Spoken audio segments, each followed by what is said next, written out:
que ce soit en linguistique ou en sciences de l'information et de la communication. Et je suis très heureuse aujourd'hui de présenter ces travaux avec des personnes qui travaillent sur les attentats et sur les traitements, qu'ils soient fictionnels ou médiatiques ou autres de ces sujets.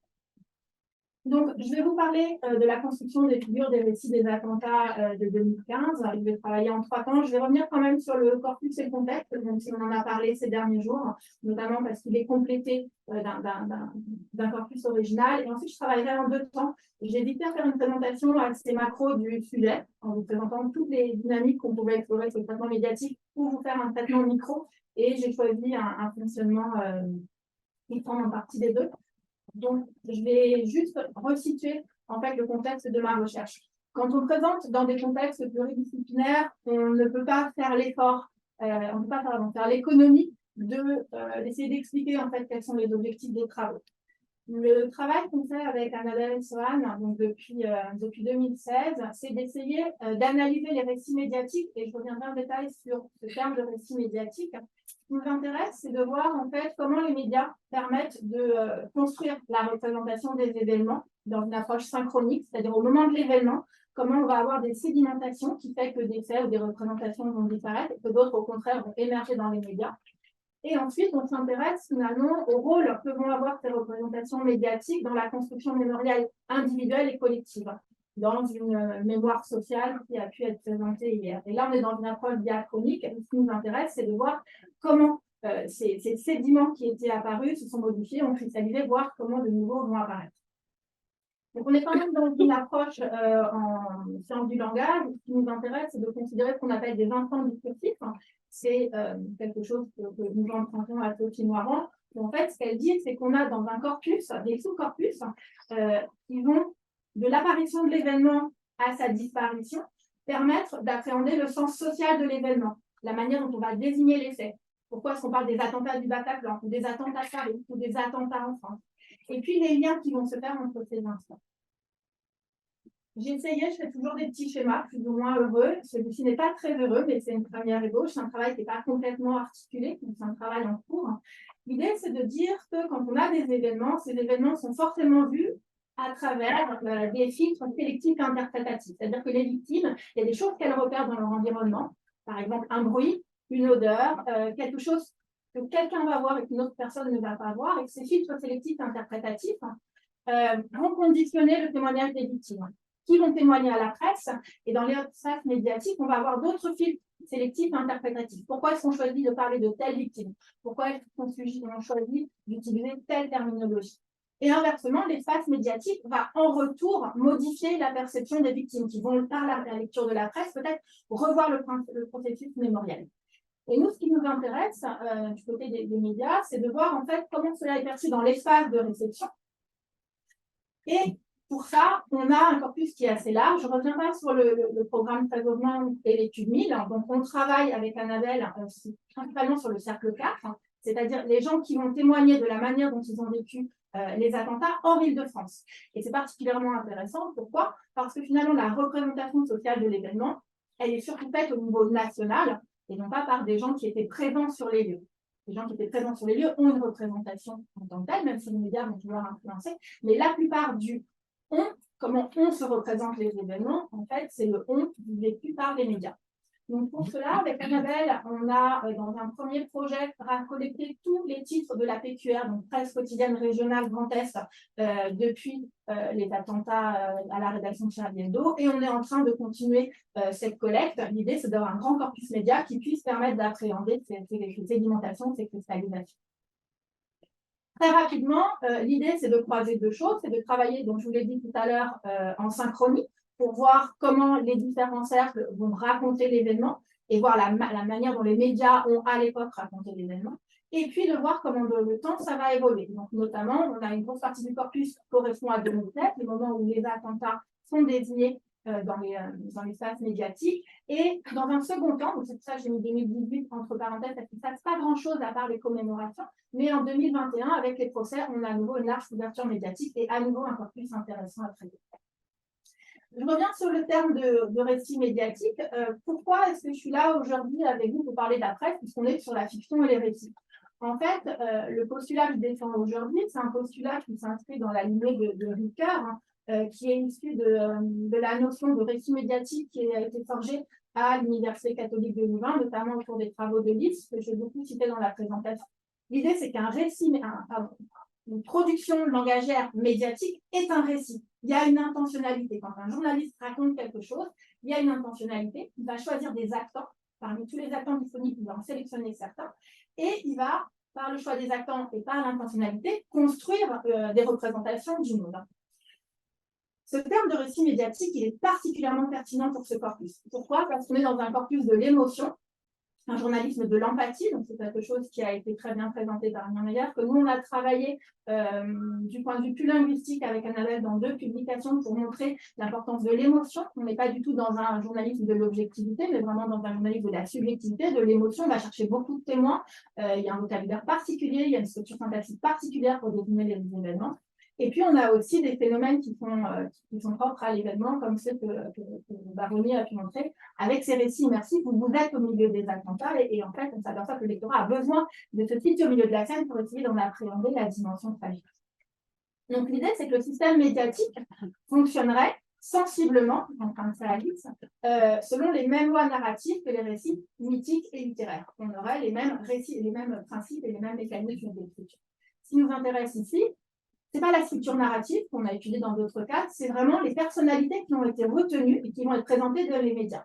Et ce que je vais vous montrer aujourd'hui, c'est qu'en fait, les personnalités qu'on va retenir dans l'espace médiatique, elles ont été choisies parce qu'elles permettent de construire des dimensions axiologiques et idéologiques de notre perception du monde. Donc en fait, la problématique, j'ai mis 8 minutes à la présenter, donc il va falloir que je un petit peu, que je me propose de traiter ici, c'est comment émergent et se stabilisent les figures des récits médiatiques des attentats de 2015. En fait, au moment des attentats, quelles sont les figures que vous avez identifiées, que nous avons identifiées, que les médias, que les autres victimes, que les citoyens ont identifiées. Et aujourd'hui, est-ce que ces personnes sont les mêmes? Qu'est-ce qui a évolué et qu'est-ce qui s'est joué? Pour ça, je vais travailler en 2 temps. Je vais vous montrer en fait que l'espace médiatique n'est que le reflet de représentation sociale. Donc forcément, on va trouver dans les médias que des partitions qui existent déjà au niveau social. J'en explorerai deux versants. Où on va choisir de ne pas être dans les médias parce que c'est un refuge et où on va choisir aussi de ne pas être dans les médias parce que c'est un construit social qu'on a intégré. Je vais essayer d'aller très vite sur cette partie parce que c'est de la sociologie. Je ne suis pas sociologue, mais c'est nécessaire pour la suite. Et dans un deuxième temps, ce qui m'intéresse davantage, c'est la partition médiatique. C'est-à-dire comment, parmi tous les gens qui accepteraient d'être dans les médias, le journaliste va en sélectionner certains. Donc, ça sera la première partie. Quelles sont les personnes qui ont des traits médiagéniques? Et ensuite, vous montrer la partition du traitement. C'est-à-dire que 2 personnes identifiées ne vont pas être perçues de la même manière. Et donc, je vais vous prendre un exemple, vous avez parlé du niveau micro, c'est la partition du genre. Donc, je vous montrerai, ça fera plaisir à Charlotte Lacoste à ma gauche, je vous montrerai en fait que l'espace social et l'espace médiatique sont fortement contraints par le genre. Je commence très vite par la partition sociale. Donc, c'est cette idée que parmi toutes les victimes, c'est ce que vous avez dans mon petit schéma, parmi toutes les victimes disponibles, l'espace médiatique va en sélectionner certains. La réflexion qu'on a eue avec Annabelle, elle vient de là. En fait, on a ce que vous voyez ici. Donc, ce que vous voyez ici, c'est ces mosaïques de victimes. Ça s'inspire de ce qui avait été fait à New York au moment des attentats, où on va avoir donc ces portraits. Et c'est devenu un genre médiatique. Quand on a des attentats, on va faire ces portraits-là. Et en fait, il y a une forme de deuxième mort, puisqu'on a des victimes qui sont présentes dans l'espace médiatique et des victimes qui ne sont pas présentes. Donc, c'est matérialisé. Vous avez des gens qui sont dans la lumière. Donc là, c'est le diaporama du Monde et celui de Libération. Et puis des gens qui n'ont pas d'identité. Certains n'ont pas de visage. Lola n'a pas de visage. Elle a 17 ans, elle est mineure. Et certains n'ont même pas de nom. Donc, on les fait figurer, mais ils n'existent pas. On a là un refus explicite de l'exposition médiatique. Ce sont les proches qui ont refusé d'apparaître dans les médias. Autre explicitation de l'ombre, ça peut être qu'on ne peut pas être dans les médias pour des raisons de protection. Donc là, je vous ai mis un article de Elle avec cette photo ombre et lumière, justement, qui est intéressant de travailler. C'est la personne qui a dénoncé Abdelhamid Abaoud. Donc, elle ne peut pas être dans les médias. Donc là, on est vraiment sur de l'impossibilité médiatique. Donc, les médias ne vont pouvoir mettre dans leur espace que les personnes qui ont accepté et qui souhaitent être médiatisées. Ensuite, l'ombre comme construit social. Parmi ces personnes qui pourraient être dans les médias, il y a des personnes qui vont choisir d'occuper plus ou moins l'espace, et on a beaucoup travaillé autour du genre, tout simplement parce que on travaillait au départ sur 2 étudiants de Lorraine, Marie et Mathias. En fait, à chaque fois qu'on travaillait sur eux, on ne voyait que les pères. Et donc, les parents de Marie et Mathias, en fait, c'est 2 pères. Ça pourrait être un couple, ils sont tout le temps ensemble et les mères sont complètement absentes. Donc, quand vous tapez parents, Marie et Mathias, vous avez ces figures-là de ces 2 hommes qui sont extrêmement présents sur la scène médiatique, qui ont fondé une association, qui parlent. Donc là, je vous ai mis des extraits de la presse qui racontent le procès. Donc, à chaque fois, on parle des familles, des parents. Et en fait, c'est toujours Maurice et Jean-François. Maurice et Jean-François. Et j'ai cherché à trouver les prénoms des mères. J'ai cherché où étaient les mères finalement dans le corpus. Et en fait, on les trouve de manière très, très discrète. Donc, au procès, on a leurs épouses qui viennent au palais de justice plus ponctuellement. Donc, déjà, elles ne sont pas présentes dans l'espace public, mais en plus, elles n'interviennent pas forcément. Et pareil, quand ils racontent, en fait, quand ils vont voir leurs enfants, on sait que les femmes sont là, mais c'est eux qui sont atteints, c'est eux qui sont dans l'espace public. Je vais passer là-dessus. L'idée aussi, quand on travaille, c'est quelque chose qui avait été identifié par les chercheurs au moment des attentats de New York, c'est qu'en fait, les femmes disent qu'elles ont une incapacité à habiter l'espace public. Donc, je vous ai mis un extrait des procès. La maman de ce petit garçon ne pensait pas avoir à y dire quoi que ce soit. Et je vais, à des moments de la présentation, faire des liens avec des choses qu'on a entendues dans les entretiens.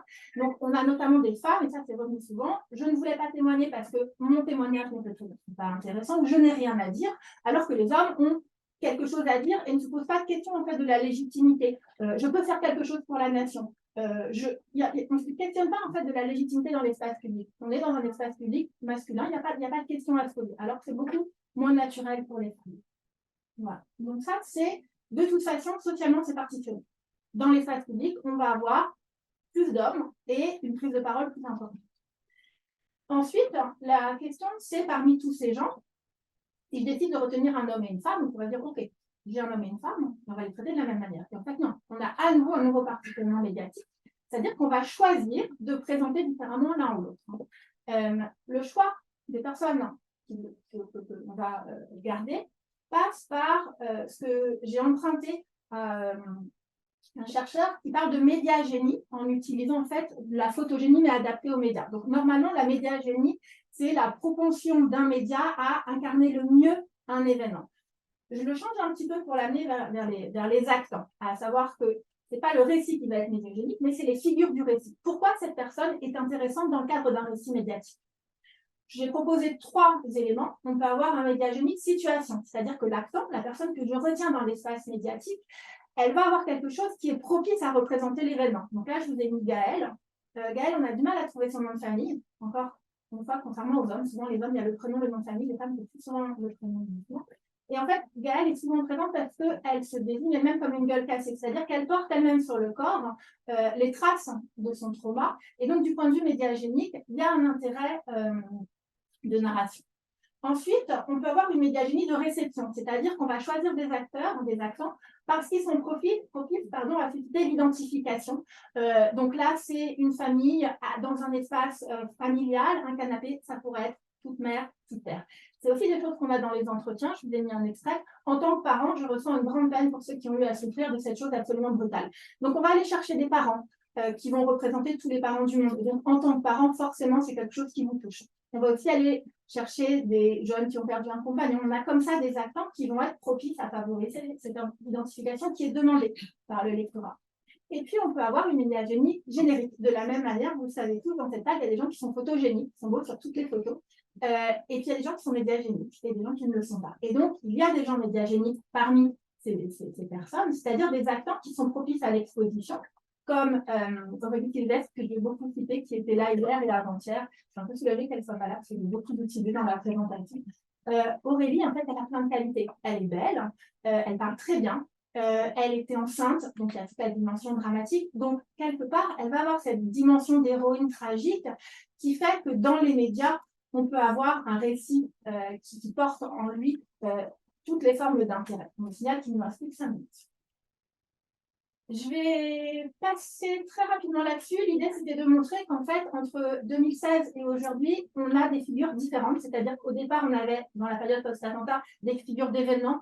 Marie et Mathias, les amoureux, symbole de, je ne reviens pas là-dessus. On a également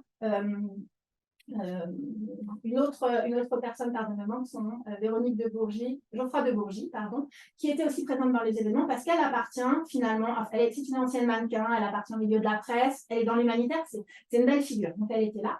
Et en fait, avec le temps, ces figures s'éloignent pour faire émerger les proches. Donc, on ne voit plus Marie et Mathias, on voit les parents de Marie et Mathias. On ne voit plus Véronique, elle disparaît, on va voir son mari qui témoigne.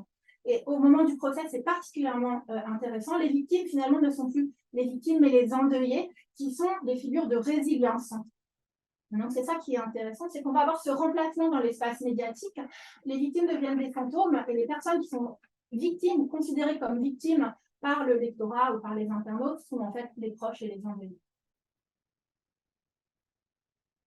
Je passe là-dessus parce que je voudrais vous montrer la dernière partie. Donc, l'idée aussi, c'est que le média aime bien parler du bien et du mal. Donc, vous avez Georges Saline, qui était présent mercredi, qui est le chemin du pardon, l'homme lumineux, et puis Patrick Jardin, qui est le chemin de la colère, le chemin de l'ombre, qui ne pardonne pas, qui cultive cette colère, et qui donc est moins présent dans les médias parce que moins enclin à incarner cette luminosité qui est attendue.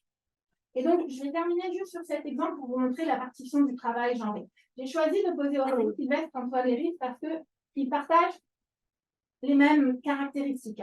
Tous les deux, ils sont beaux, ils sont jeunes, ils ont perdu un conjoint, ils ont publié un ouvrage qui a été très médiatisé. Et en fait, je vous ai pris là une journaliste dans un même média qui traite différemment les deux personnes. Quand on parle d'Aurélie, on dit son mari et il a un nom. Quand on parle d'Antoine Léris, on dit la femme. Bon, on n'aura pas le nom de la personne dans l'article. Dans le titre, si vous regardez le titre, il n'y a pas le titre d'Aurélie dans l'article qui lui est consacré. Alors, Antoine Léris est nommé. Par ailleurs, Mathieu est mort, alors que la femme d'Antoine, elle a été tuée. Donc, double passivité. Et en plus, on a des caractéristiques donc, très rapides. On n'a pas les mêmes hashtags. Donc, Aurélie est une victime, Antoine n'en est pas un. Et si vous regardez encore plus loin, vous voyez que, alors ça, je suis allée chercher très loin dans l'URL, même dans l'URL, le mari est présent alors que la femme est absente. Alors là, c'est un traitement très rapide pour vous montrer qu'une même journaliste dans un même média, face à deux figures identiques, ne va pas les traiter de la même manière. Voilà. Je passe sur le corps.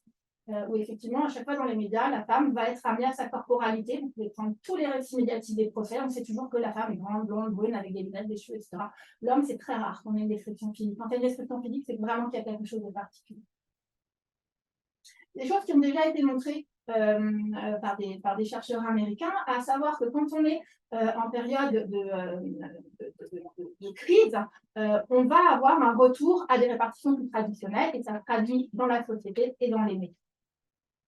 Voilà, donc ce que je voulais vous montrer, c'est ça, c'est-à-dire que ce que va faire la presse, c'est un effet de renforcement d'une partition sociale. La partition sociale existe et en même temps, elle va renforcer la partition sociale dans une dynamique où en fait, on entretient des représentations sociales, qu'elles soient induites ou inférées.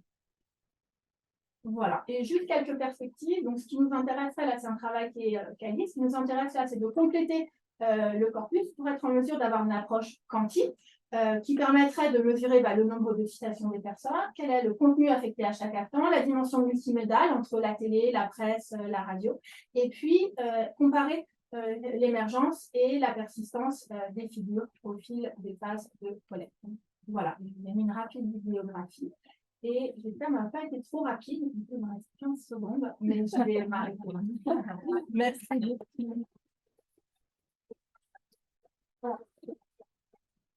On va prendre des questions à la fin, d'accord? Donc, on va passer tout de suite à notre deuxième intervenante, Chloé Conan-Waked, elle est maîtresse de conférences en littérature comparée à l'Université de Limoges. Elle est l'autrice d'articles concernant la littérature contemporaine, la photographie, la non-fiction et les séries télévisées. Elle a co-organisé le colloque L'essai médiatique qui s'est déroulé en 2019 à l'Université Gustave Eiffel et dont les actes viennent d'être publiés. Et elle comporte le programme de recherche 2022-2024 ici, Intermédialité créative et inclusive, qui associe Bordeaux-Montaigne, Limoges et Poitiers. Et son titre aujourd'hui, c'est Les récits sonores de 2015, genre radiophonique et dispositif énonciatif des podcasts consacrés aux attentats. Merci beaucoup. Je m'excuse d'avance d'avoir renoncé à vous faire entendre des extraits des émissions. Hein. Voilà, je vais essayer de bien tenir le format imposé, ce qui est bien normal. J'ai quelques sons avec moi si ça doit être un objet de discussion après. Mais voilà, je compte justement pour que ça ne soit pas trop frustrant pour qui que ce soit sur finalement la grande disponibilité de ces objets, ce qui peut faire partie du propos. Le 21e siècle médiatique voit émerger un objet audio aux multiples registres, le podcast. C'est un support sonore, mais souvent très écrit.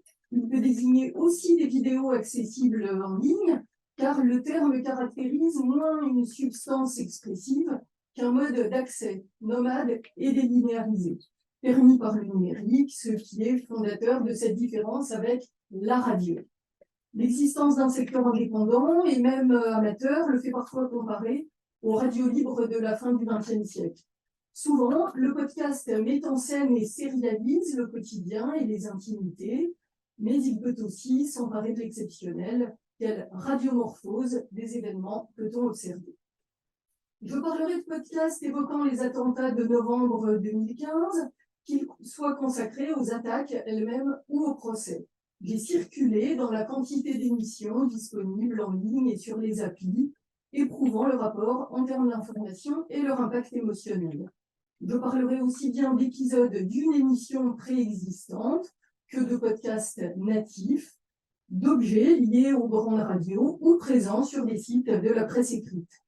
Tout implique une réflexion sur la possibilité de réfléchir l'événement. Qu'implique la dimension sonore? Ces podcasts utilisent parfois la musique, des jingles, des bruits ou bruitages, mais évidemment toujours la voix. Or, celle-ci est porteuse d'affect, de proximité, y compris par l'intonation, le souffle, les hésitations. Herman Paré, dans La voix et son temps, se demandait comment imbriquer le sensible et le social. Le partage phono-esthétique est affectif. La voix, puisqu'elle est invisible et plus que les autres moyens corporels, nous met en rapport avec la subjectivité de l'autre. La voix de l'autre nous parvient d'une intériorité qui se laisse dévoiler essentiellement dans l'écoute. Une immersion spécifique au son et décrite, d'autant plus que concernant les podcasts, elle est souvent reliée au mode d'écoute. On parle de l'écoute au casque. Et bien entendu, la question de la voix est d'autant plus prégnante qu'elle n'engage pas seulement dans nos objets la matière même du médium, mais qu'elle se rapporte à la voix au sens du propos des victimes et des acteurs et actrices de l'événement. J'aborderai successivement la question des formes établies avant d'en analyser le fonctionnement choral, puis de me questionner sur le lien avec l'archive de ces objets. Les genres de la non-fiction radiophonique, très liés aux pratiques journalistiques, ont une cartographie que le numérique a parfois fait reformuler. Le terme qui peut correspondre le plus à nos objets est celui bien connu de documentaire radio, mais on rencontre aussi l'appellation podcast narratif, qui permet d'y évoquer la grande place du récit, liée à une moindre contrainte de temps, grâce à la tendance à la sérialisation, ou au fait pour les podcasts natifs de ne pas être casés dans une grille de programmation. Premier exemple, le documentaire radio en 9 épisodes de Sarah Guibaudot pour France Inter, intitulé « Le 13 novembre, l'enquête ». Elle fait un choix narratif bien connu, consacrer son premier épisode aux faits, puis les 7 suivants à retracer le parcours des terroristes et de leurs commanditaires, avant dans l'épisode 9 d'évoquer l'assaut du raid et le démarrage de cette longue enquête. Elle ajoutera par la suite un épisode 0 consacré à l'ouverture du procès. 2 types de récits s'entremêlent donc par un travail de montage, celui dont la journaliste a la régie, et ce, parfois d'une durée de quelques secondes, de ses interlocuteurs sollicités en interview, ou de témoignages issus des directs radios de l'époque.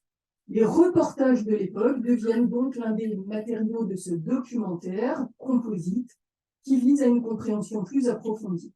Narration et analyse y sont inséparables.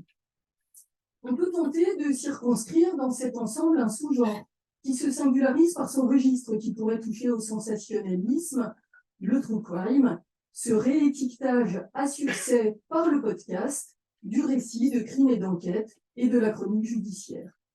Il peut sembler dérangeant alors de voir au sein d'une liste d'épisodes hétéroclites des récits ou des témoignages des attentats, qui voisinent donc avec des faits divers.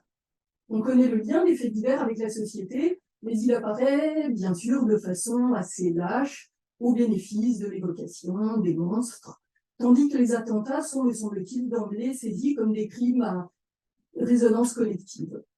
En arpentant aussi bien la rubrique True Crime de Radio France que le site dédié, RMC Crime par exemple, ou en utilisant les moteurs de recherche, on trouve relativement peu de choses, et surtout pas de rubriques dédiées attentats, comme ça l'est pour d'autres types de crimes. Quand des émissions sont à la fois consacrées aux attentats et rattachées à une telle ligne éditoriale, on peut noter les caractéristiques suivantes.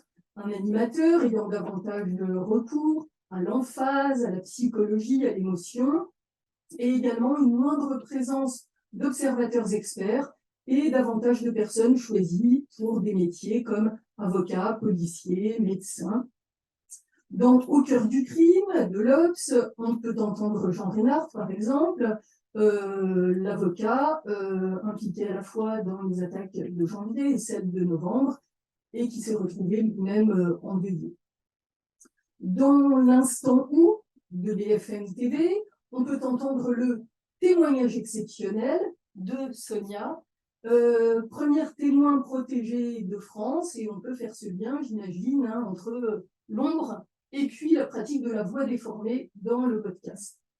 On entend les victimes, bien sûr, également, dans les voix du crime de RTL, par exemple, le 5e épisode, Gaël et son visage à reconstruire. Cet épisode se retrouve reclassé dans les voies du crime. Je ne suis pas sûre que Gaël ait eu conscience de témoigner pour les voies du crime. À l'origine, le podcast apparaissait dans la série Le procès du siècle, qui est devenu ensuite Mémoire du 13 novembre, et finalement qui se retrouve dans les voies du crime. On a ces effets de remédiatisation. La chronique judiciaire au sens strict, comme spécialité journalistique, est également utilisée de façon distincte, donc, des interventions dans les JT. Les JT qui constituent des programmes de flux et non des programmes de stock. On passe alors à la période du procès. On peut citer le podcast Vendredi 16, présent sur lesjours.fr, qui propose un moment fort des audiences tous les mois et qui fonctionne alors comme une sorte de prolongement des articles écrits sur ce pure player. Le podcast, avec sa fréquente sérialité et la présence de la voix et du récit, tend parfois à se présenter comme un reflet du procès. Les épisodes du podcast Mémoire du 13 novembre de RTL avaient été mis en ligne donc, sous cette appellation, le procès du siècle. La bande-annonce propose des extraits des 8 témoignages successifs, métaphorisant ainsi les récits comme autant de prises de parole au tribunal. On peut signaler aussi un exemple assez atypique, un podcast indépendant en tout cas. Je pense au podcast Partie civile de Sébastien Lascou de Life for Paris. Il est dédié aux victimes et souhaite leur apporter de l'information juridique et en parallèle construire la mémoire. Ce qui est significatif, c'est que il n'est plus disponible depuis quelques mois. Je l'avais écouté il y a 6 mois peut-être, et il n'est plus disponible ni sur le site de Life for Paris, ni sur Deezer ou Spotify, comme si l'objet avait perdu l'une de ses utilités. Le moins narratif finalement de mes objets a disparu, sinon dans des fenêtres cliquables qui ne sont plus que des coquilles vides. J'en viens à ma seconde série d'exemples quand les formats sont perturbés. L'incommensurabilité de l'événement, liée à la souplesse potentielle du médium, conduit à des expérimentations formelles, des propositions alternatives pour retranscrire la violence, l'horreur et le choc. Qu'advient-il alors des formats éprouvés? Premier exemple, Affaires sensibles, un épisode de 2019. Cette émission de faits divers haut de gamme, où Fabrice Drouel parle de la guerre des lâches, le bal des assassins, enchaîne dans chaque épisode un récit et un entretien. Il fait le choix ici d'un récit des faits heure par heure, mais pour la partie entretien, il opte pour une ouverture intertextuelle. Il donne la parole comme experte à la journaliste maison Sarah Guibaudot, dont les 9 épisodes ont été mis en ligne la veille. C'est l'occasion pour lui de se livrer à une défense du podcast natif versus la forme récurrente qui a pourtant fait son succès. Il donne des conseils pour trouver et bien écouter le travail de sa consoeur et il valorise l'absence de format et qualifie son travail de beau produit. Il en fait écouter 3 extraits et défend implicitement l'idée qu'il faut sortir d'une formule répétitive qui ne rendrait pas justice à l'événement.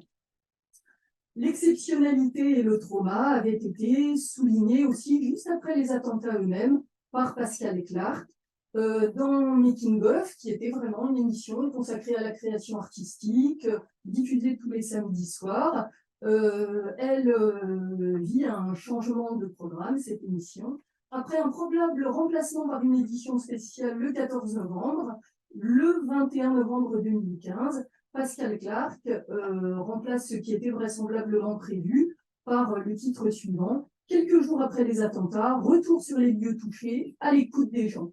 Elle adopte un autre format journalistique célèbre, celui du micro-trottoir, entremêlé de ses considérations émues, quoique très écrites, tandis qu'elle se déplace dans le Paris intramuros, touché par les attentats. Elle part à la rencontre des Parisiens rassemblés. La fiction peut-elle être considérée comme une sortie du format? La fiction radiophonique est un très vieux genre, évidemment, mais on connaît les réticences éthiques, la fictionnalisée, les crimes les plus terribles, on en a parlé. En 2022, Affaires sensibles le propose avec la fiction, la fausse victime du 13 novembre, en 3 épisodes. On peut retracer alors les conditions d'une possibilité à la radio, d'une fiction fondée sur un attentat réel, aller chercher un parcours parallèle, voire parasite, mais correspondant à une situation bien documentée et objet d'une réprobation morale mise en scène dans le récit. Une fiction au carré, donc la menteuse dans la fiction, pour un éloignement contrôlé de ce qui pourrait être trop sensible. Concernant le procès, c'est un véritable objet de création radiophonique que l'on peut citer.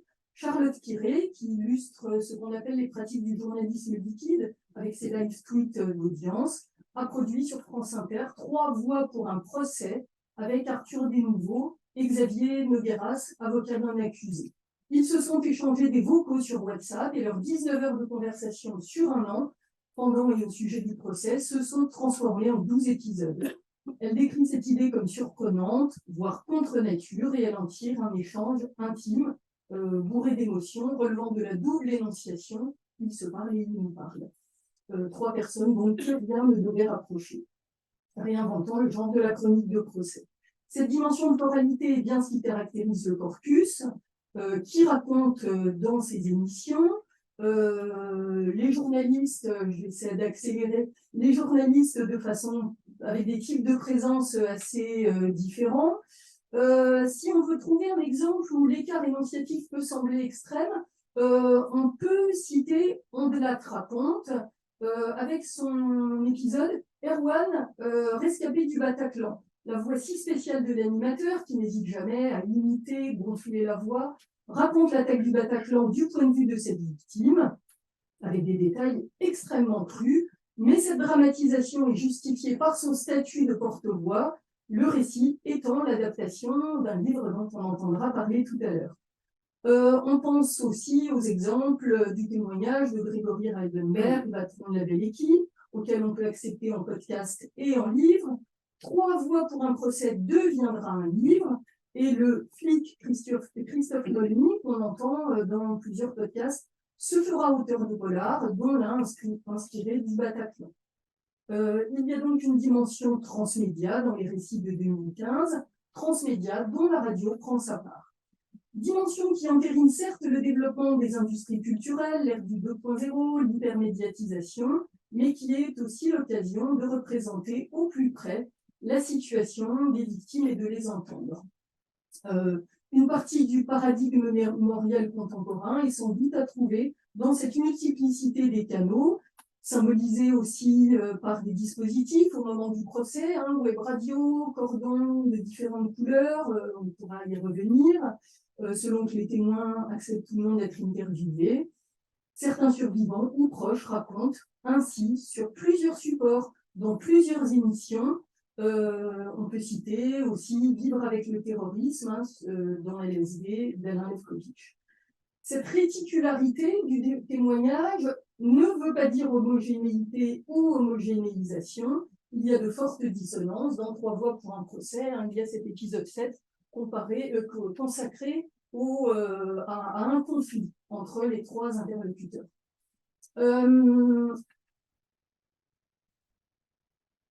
J'essaie d'accélérer.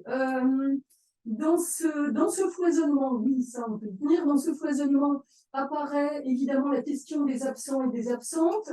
Bien de ces récits enregistrés se situe explicitement sous l'angle d'un hommage aux proches disparus ou mentionne celles et ceux dont les mots ne seront pas diffusés.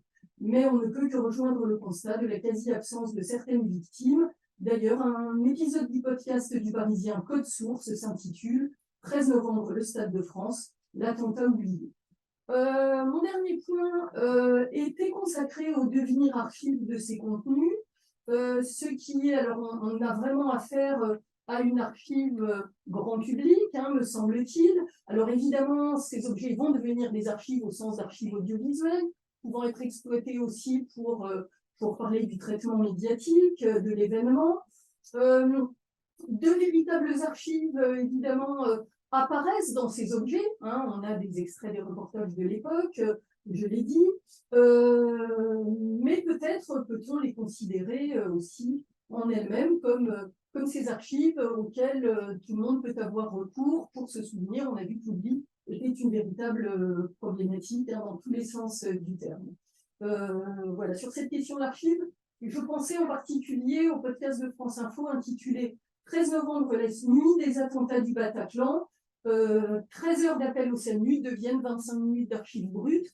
Et pour la mise en ligne de ça, il y a un avertissement, hein, lié au côté potentiellement choquant de l'archive brute.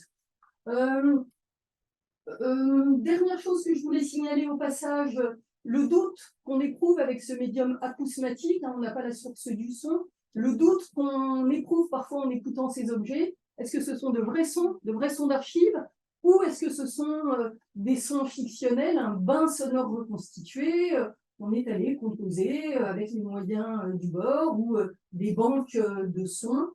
Voilà, je voulais parler aussi de cette question de la valeur pédagogique, hein, d'où l'idée de la comparaison avec l'archive de ces podcasts. Dans les podcasts que j'ai écoutés, c'est vraiment ma conclusion. Les podcasts, non, merci à vous de votre patience. Les podcasts que j'ai écoutés sont parfois des exposés très sobres ou de simples cadres, relevant plus ou moins d'un angle pour des entretiens et des témoignages, mais ils peuvent relever de ce journalisme littéraire, de cette non-fiction créative, qualifiée de crafted audio storytelling par une chercheuse, belle radio d'humain. Elle n'hésite pas à user de ressorts formels associés au récit de fiction, émotion, présence de son comme effet de réel, subjectivité d'un narrateur.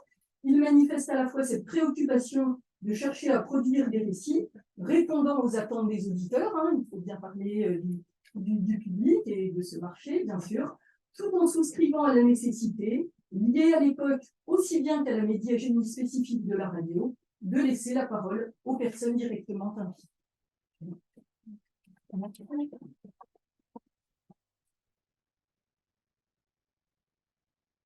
Alors maintenant, s'il y a des questions parmi le public, hein, je vous invite à les poser.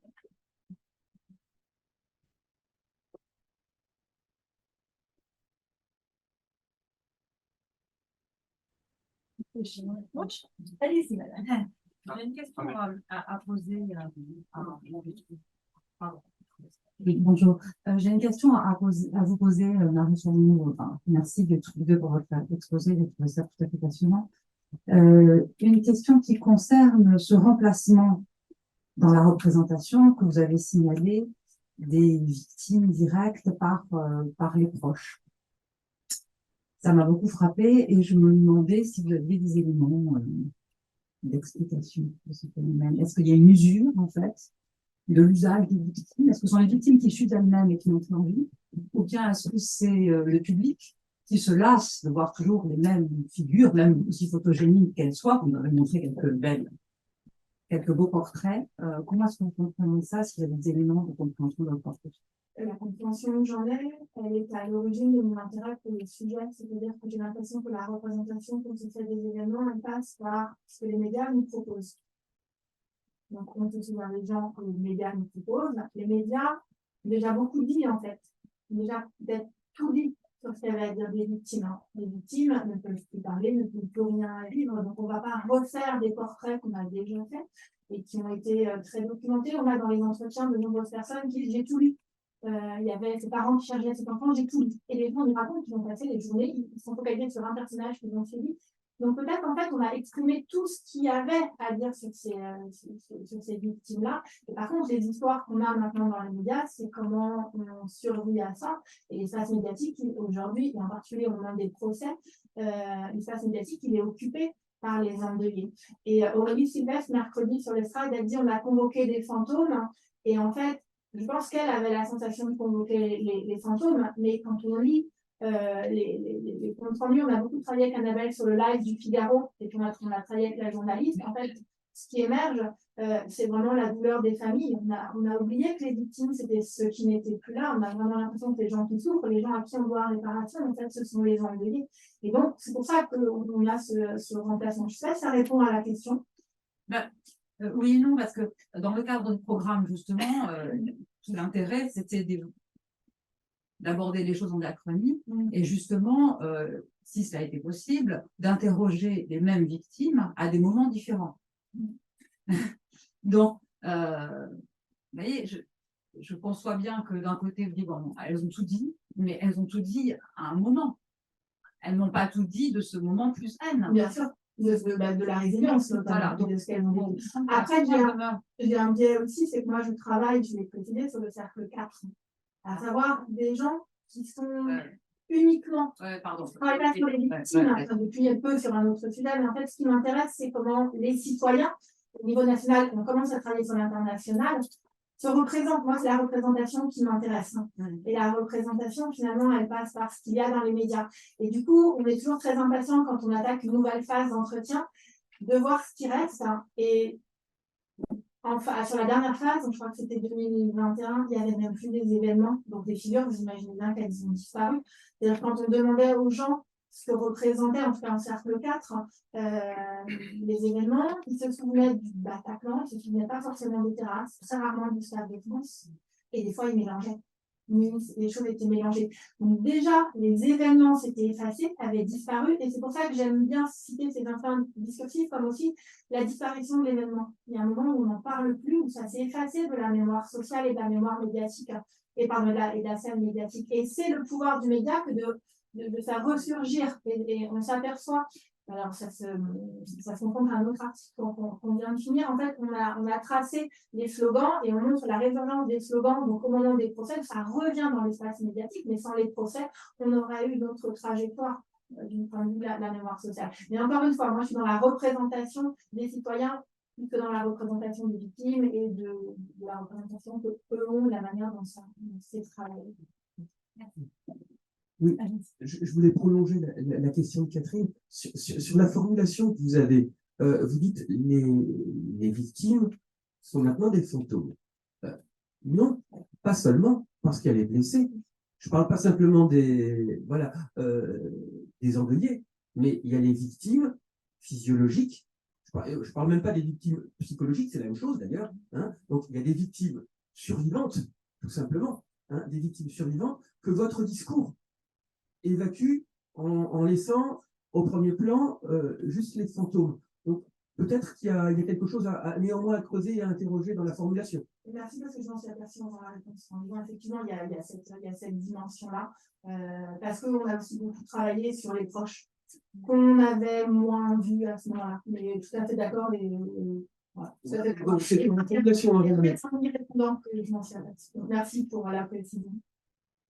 D'où l'intérêt, je ne l'ai pas dit aussi, c'est la première fois que je présente ces travaux-là dans cette communauté-là. Et pour moi, c'est extrêmement important parce que c'est un travail qui commence, qui démarre. Et quand on présente à des linguistes, on va travailler sur on va travailler sur les slogans, mais les gens s'intéressent uniquement au fait linguistique et on n'a pas ce contexte. Donc pour moi, c'est bien d'avoir aussi ces retours pour enrichir le travail. Oui, merci de votre exposé. En fait, ce qui m'a attiré l'attention, c'est lorsque vous parliez de la partition sociale, etc., la représentation de la femme dans les médias. Et par exemple, vous avez parlé de retrait discursif. Et donc, c'est-à-dire, il y a une propension à avoir beaucoup plus des hommes sur les antennes dans les médias que des femmes. Est-ce que vous avez cherché à savoir pourquoi? Est-ce que finalement, c'est pas lié au rôle entre guillemets classique qu'on a dévoyé à la femme? C'est ma tête. C'est justement ce que j'essayais de démontrer. En fait, il y a une double dynamique, c'est-à-dire qu'en tant que femmes, elles ont du mal à accepter d'avoir une légitimité dans l'espace public. Elles le disent, mon témoignage n'est pas très intéressant ou je n'ai pas grand-chose à dire. Et en plus, les médias vont les conforter. Et donc, c'était notamment, donc vous avez un article de Spiegel de 2004 qui montre que dans une émission, en fait, on va accepter que les femmes ne parlent pas. On va dire, bon, elles sont tellement émues qu'elles n'arrivent pas à parler. Donc, ça conforte. Et c'est moi qui m'intéresse dans cette dynamique-là. C'est-à-dire qu'on a des construits sociaux, on a des représentations médiatiques, et les deux se nourrissent l'un de l'autre. Et le travail, il est intéressant dans une dimension pédagogique aussi, parce que je suis enseignant-chercheur, et pour des étudiants en journalisme, montrer l'exemple que j'ai montré d'une journaliste, femme dans un journal, alors pas féministe, c'est femme actuelle, mais qui inconsciemment, par son titre, dit tellement de la différence sociale entre un homme et une femme elle est tuée, un homme il est mort. Une femme c'est une femme, un homme il a un nom. Donc vous voyez que c'est ça, c'est aussi travailler ça, dire les médias ont une responsabilité fondamentale dans les représentations sociales. Donc c'est aussi ça qui m'intéresse de travailler. Merci encore une question pour Mme Chagnou. Je ne suis pas sociologue non plus, mais je crois me souvenir de Pierre Bourdieu faisant la critique du journal télévisé comme d'une accumulation de catastrophes qui laissait le spectateur ébahi sans aucune possibilité de faire des liens entre ces diverses catastrophes. Est-ce que dans la mise en narration, la mise en récit, telle que vous l'avez analysée, est-ce qu'il y a est-ce qu'on peut dépasser, est-ce que la mise en récit dépasse ce problème que pointait du doigt Bourdieu, c'est-à-dire est-ce qu'il y a un effort dans la mise en récit pour essayer de faire du lien justement entre problèmes du sens, etc. Est-ce qu'on pourrait trouver un équivalent dans la fiction, le roman contemporain qui justement tend à travailler sur le collège, la juxtaposition, etc. Bon, c'est vrai, c'est la juxtaposition qui m'intéresse. Alors, quand on a travaillé notamment sur le traitement post-attentat, ce qui nous a surpris, c'est justement l'absence d'analyse et l'absence de sens. C'est-à-dire que les médias continuaient à produire exactement le même format, c'est-à-dire des portraits. On raconte plusieurs fois les mêmes événements, mais sans forcément chercher à lier ou à donner du sens, avec effectivement cette accumulation. Donc, je dirais, a priori, nous, on est toujours dans cet état de fait. Et c'est particulièrement visible dans le post-attentat. Quand on regarde, on avait traité ça en 3 phases. Une phase de destruction pure, donc c'est le 13 au soir, on n'a que des faits. Le lendemain, on n'a que des parcours, donc des gens qui cherchent des victimes. Et puis, ces narrations où on va chercher des gens qui étaient au Bataclan et qui vont raconter. On va chercher quelqu'un qui était parmi les forces de l'ordre et qui raconte. On va chercher un médecin qui raconte. Mais c'est l'accumulation d'un même récit avec des voix. Donc, nous, on parle de polyphonie énonciative, c'est-à-dire comment un même récit va se constituer avec toutes les voix. Parce que le lecteur, à ce moment-là, a besoin d'avoir un maximum de détails et il repasse la scène du point de vue médiatique pour essayer de l'appréhender parce que c'est tellement inconcevable pour l'esprit que c'est par la répétition, en fait, de même produit, désolé pour le même produit médiatique, qui va pouvoir comprendre l'événement. Mais c'est la répétition d'articles qui sont tout le temps les mêmes, avec les mêmes noms, les mêmes protagonistes et souvent les mêmes adjectifs pour désigner les personnes et les mêmes figures, et notamment autour de la guerre. Il y a tout un travail qu'on peut faire, qu'on avait commencé à regarder pour montrer comment la métaphore soit de la guerre, soit du film est utilisée quels que soient les récits, quels que soient les médias, à la fois sur les réseaux sociaux, à la fois dans les journaux télévisés et à la fois dans la presse écrite. Alors, on va prendre une dernière question là devant. Le micro arrive. Juste là, voilà. Merci beaucoup. C'est juste une question pour, c'est une question pour Chloé. Dans les récits publiés, l'univers dans l'univers de l'édition, souvent, pour l'univers sonore, au départ, il y a le mot de pétard qui est mentionné au départ, parce que les gens n'arrivaient pas à identifier le bruit produit par les fusils. Est-ce qu'il y a des enregistrements sonores sur place? Et comment dans le cas échéant, donc pour un livre, comment il est traité cet univers sonore de l'attentat même sur les différents lieux dans votre corpus? Oui, bah ça c'est vraiment une question cruciale du point de vue de la représentation. Oui, c'est vraiment une question cruciale du point de vue de la représentation. D'autant que dans les témoignages, même tels qu'on les entend dans ces objets radiophoniques, ces mentions du son reviennent sans arrêt. Soit j'ai cru que c'était des pétards, soit j'ai su tout de suite que ce n'était pas des pétards pour telle raison. Voilà, il y a la question aussi de la musique qui s'arrête.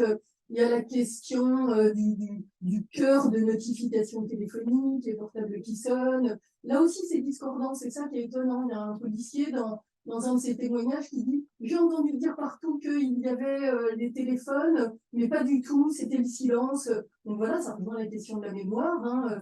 Mais évidemment, tout ce côté sonore est très présent. Les bruits du match de foot, enfin voilà. Donc des vrais sons, y compris des vrais sons de tir, il y en a. Quelques-uns, voilà, on a des objets, des reportages, des films amateurs, des choses comme ça où on entend quelques vrais sons, mais je n'ai pas enfin, ils sont parfois réutilisés, mais il y en a aussi qui sont complètement recréés. Voilà, pour obtenir un son plus proche, plus vif, plus compréhensible, plus audible. Et de ce point de vue-là, je n'ai pas réussi à dégager une espèce de choix éthique constant par rapport au son. Je me suis sentie un peu livrée à moi-même. J'ai eu l'impression que je pouvais le plus souvent deviner, mais parfois c'est impossible et ça n'est pas. Je pense qu'on peut reconstituer des logiques éditoriales après, mais pas. Voilà, c'est pas explicité cette question-là. C'est vraiment passé sous silence. Voilà, ça reste très implicite. Alors, on a une dernière question. Pardon, c'était quand même une question. En fait, je me suis aperçue lors de la présentation d'un commentaire que j'avais visé 2 personnes, effectivement, les victimes blessées, mais également, c'est quelque chose que je voulais signaler, que je n'ai pas fait, c'est la mise dans l'ombre de certains événements et de certaines figures liées au social géographique, à savoir Saint-Denis. Et dans l'université de Saint-Denis, je vais quand même le rappeler parce que sinon je vais m'en vouloir de ne pas l'avoir signalé. Mais il y a ça aussi, il y a plein de gens à qui est arrivé des choses à Saint-Denis qui n'ont pas la même place que des gens qui étaient à Paris et qui sont parisiens. Donc je voulais rattraper ces 2 erreurs, il y en a sans doute d'autres, mais on va le résoudre. Et tout comme on a une partition genrée, on a une partition classique de ce point de vue-là, avec des personnes impactées à Saint-Denis, les vendeurs à la sauvette, les supporters, enfin bon, voilà. Malheureusement. Bon, alors, on va s'arrêter là puisqu'il y a une petite pause avant la prochaine séance. Merci de votre attention. Et si vous voulez continuer la discussion, on peut faire ça autour d'un verre. Merci.